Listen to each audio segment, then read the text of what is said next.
தமிழக மக்கள் எல்லாம் தயார் நிலையில் இருக்கிறாங்க.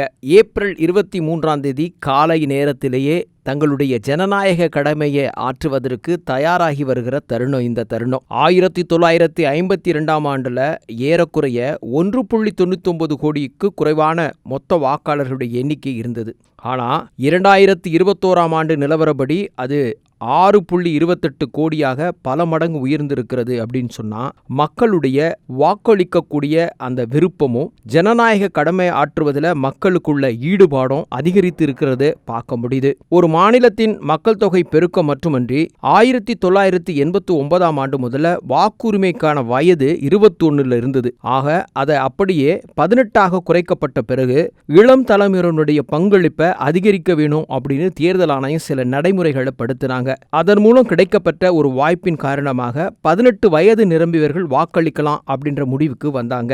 1952 இருந்து 1962 வரைக்கும் சுதந்திர போராட்டத்துக்கு பிந்தைய நாட்கள்ல மக்கள் மத்தியில ஒரு பெரிய அரசியல் விழிப்புணர்வு இல்லாத நிலை இருந்தது. அரசியல் விழிப்புணர்வு காரணமாக வாக்குப்பதிவுகள் எல்லாம் சுமார் ஒரு 50% அளவுக்கே இருந்து வந்த நிலை இருந்தது. உதாரணத்துக்கு 1952ல 56.41% அளவுக்கு வாக்களிக்கக்கூடியவருடைய எண்ணிக்கை இருந்ததா புள்ளி விவரம் சொல்லப்படுது. அதுவே 1957ல 46.84% என்பதாக குறைக்கப்பட்ட நிலைகளும் இருந்தது. இப்படி ஜனநாயக கடமை ஆற்றவர்கள் தங்களுடைய கடமைகளுடைய மகத்துவத்தை உணராம இருந்த காலகட்டத்தில் தேர்தல் ஆணையம் பல புதிய யுக்திகளை கையாண்டு தேர்தலில் மக்கள் வாக்களிப்பது அவசியம் கட்டாயம் என்பதான நிலைப்பாடுகளுக்கான போதிய பல விழிப்புணர்வுகளை ஏற்படுத்தியது. அதன் விளைவாக பல மாற்றங்களையும் காண முடிஞ்சது. பேரறிஞர் அண்ணா, கலைஞர் கருணாநிதி போன்ற தலைவர்களுடைய தீவிர அரசியலால் மக்கள் ஈர்க்கப்பட்டு 1967 முதல் 1984 வரையிலான காலகட்டங்கள் எல்லாம் ஏறக்குறைய வாக்குப்பதிவு என்பது 70 முதல் 76% என்பதான நிலைகளில் இருந்தது தமிழ்நாட்டில். எதிர்பாராத அரசியல் நிகழ்வுகளின் காரணமாக 1991ல் 63.92% அளவுக்கு தான் வாக்குகள் பதிவானது.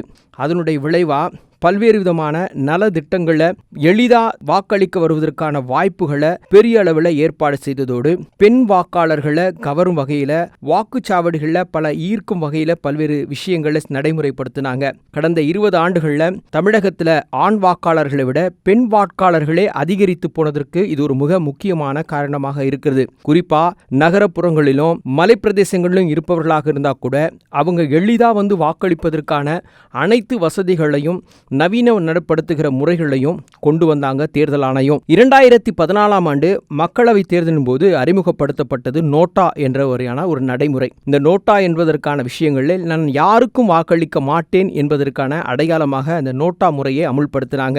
அதற்கு ஆரம்ப காலங்களில் நல்ல வரவேற்பு இருந்தது. குறிப்பாக 2016 மற்றும் 2021 தேர்தல்களில் 1% முதல் 1.3% வரை வாக்காளர்கள் தான் யாருக்கும் வாக்களிக்கவில்லை, ஆனால் வாக்களிப்பது என்னுடைய கடமை, எனவே நான் நோட்டாவுக்கு வாக்களிக்கிறேன் என்று சொல்லி தங்களுடைய வாக்குப்பதிவுகளை பதிவு செய்த அந்த விவரங்களையும் நாம் மறக்க முடியாது. இந்தியாவில் பிற மாநிலங்களோடு ஒப்பிட்டு பார்க்கும்போது தமிழ்நாட்டில் சராசரியா 70%க்கும் அதிகமான வாக்குகள் பதிவாகிறதான ஒரு வலிமையான ஒரு ஆரோக்கியமான ஜனநாயகத்தை வெளிப்படுத்துகிற பதிவாகவே தமிழகம் நிற்கப்படுகிறது.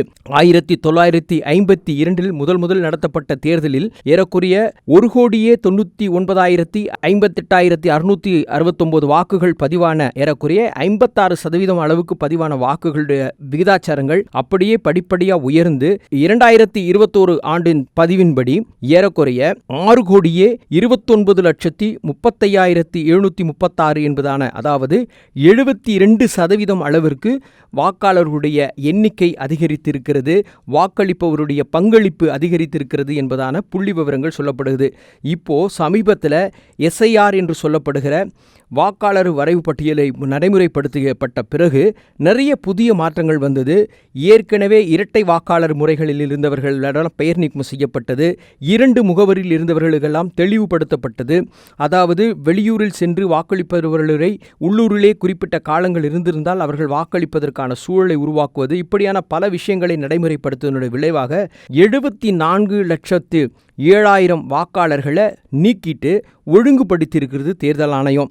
இதையெல்லாம் வைத்து பார்க்கிற பொழுது இந்த 2026 தேர்தல் களங்களுடைய நிலவரப்படி பார்த்தா தமிழகத்தில் ஒட்டுமொத்தமா 5,67,738 வாக்காளர்கள் இருக்கிறாங்க. அதுல குறிப்பா ஆண் வாக்காளர்கள் 2,67,38,925 பேரும், பெண்களை பொறுத்தமட்டில் 2,89,60,838 பேரும், பாலினத்தவர் 3ஆம் பாலினத்தவர் என்று சொல்கிறவர்கள் ஏறக்குறைய 7,617 பேருமாக இருந்து கொண்டிருக்கிறார்கள் என்றிருக்கிறார்கள். அதிலே குறிப்பா முதல் முறையாக வாக்களிக்கப்படுபவர்கள், அதாவது இந்த முறைதான், இந்த 2026 முதல் வாக்காளர்களாக தேர்வு செய்யப்பட்டவர்களுடைய எண்ணிக்கை என்பது 12.51 லட்சம் பேர் தேர்வு செய்யப்பட்டிருக்கிறார்கள். குறிப்பா இதுல மாற்றுத்திறனாளிகள் என்றதான விவரை பார்க்கிற பொழுது 4.63 லட்சம் பேரும், மூத்த குடிமக்களை பொறுத்தமட்டில் 3.95 லட்சம் பேரும் இருக்கிறார்கள். எனவே இந்த சூழல்களில் ஜனநாயக கடமையை ஆற்றுவது நம்முடைய நிலைப்பாடு.